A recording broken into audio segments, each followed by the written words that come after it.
Cela faisait 3 ans qu'ils ne s'étaient pas retrouvés face à face. D'un côté, la délégation ukrainienne, emmenée par le ministre de la Défense. De l'autre, l'équipe russe, composée de personnalités de second plan. Cette réunion constitue le premier contact direct entre les deux parties depuis mars 2022. Nous devons saisir cette occasion pour avancer sur la voie de la paix. Alors que la guerre continue à faire des victimes, il est crucial qu'un cessez-le-feu soit mis en œuvre au plus vite. Première demande de Kiev et ses alliés occidentaux pour ces pourparlers, l'instauration d'un cessez-le-feu de 30 jours, sans condition. Une option rejetée jusqu'à présent par Moscou, qui dit craindre que l'Ukraine n'en profite pour se réarmer grâce à l'Occident.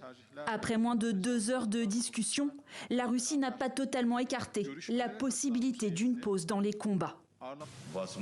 Nous avons convenu que chaque partie présenterait sa vision d'un éventuel futur cessez-le-feu et la consignerait par écrit.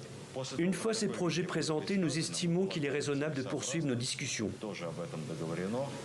Autre priorité pour Kiev, le lancement de négociations directes entre les deux chefs d'État. Une demande dont Moscou dit avoir pris note. Enfin, seul progrès réel à l'issue de cette rencontre, l'échange massif de prisonniers décidé entre les deux parties. Dans les prochains jours, un échange de prisonniers de guerre à grande échelle aura lieu.